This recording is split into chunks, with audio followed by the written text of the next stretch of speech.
அமெரிக்காவிற்கும் ஈரானுக்கும் இடையே பாகிஸ்தானில் பேச்சுவார்த்தை, இரண்டாம் கட்ட பேச்சுவார்த்தைக்கான களங்கள் உருவாக்கப்பட்டு கொண்டிருக்கிறது என்ற செய்தி பரவலாக பேசப்படுகிறது.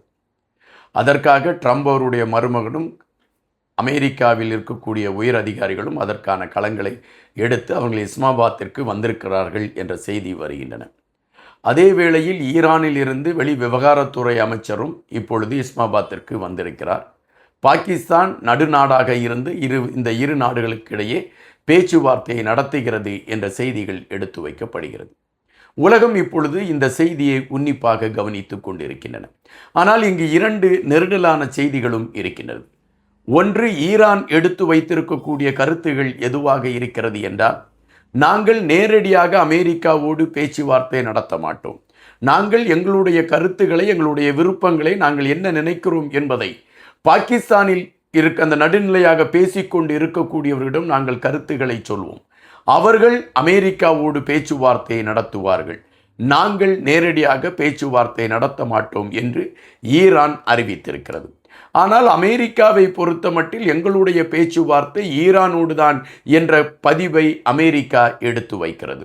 உண்மையிலே அமெரிக்கா ஈரானோடு பேசுகிறதா, பாகிஸ்தானோடு பேசுகிறதா என்கின்ற விடயம் பெரும் கேள்வியாக இருக்கிறது. இதே வேளையில் ட்ரம்ப் அவர்கள் ஒரு செய்தியை தன்னுடைய ட்ரூத் சோஷியல் என்கின்ற பக்கத்தில் வெளியிட்டிருக்கிறார். ட்ரம்ப் அவர்கள் வெளியிட்டிருக்கக்கூடிய செய்தி என்னவென்றால், நாங்கள் பேச்சுவார்த்தைக்கான களங்களை எடுத்திருக்கிறோம், அந்த பேச்சுவார்த்தைக்கான களங்கள் ஒரு எங்களுடைய எண்ணப்படி, அதாவது என்றென்றும் ஒரு பிரச்சனை இல்லாமல் ஒரு தீர்வாக இருக்கக்கூடிய ஒரு ஒப்பந்தத்தை நாங்கள் தயார் செய்திருக்கிறோம், அந்த ஒப்பந்தத்திற்கு ஈரான் அடிபணிய வேண்டும் என்ற அடிப்படையில் தான் எங்களுடைய அந்த களம் இருக்கும். போர், அதாவது இராணுவ நடவடிக்கையில் நாங்கள் ஈரானை ஒடுக்கிவிட்டோம், இனி பேச்சுவார்த்தை களத்தில் தான் நாங்கள் முன்னேறி கொண்டிருக்கிறோம்.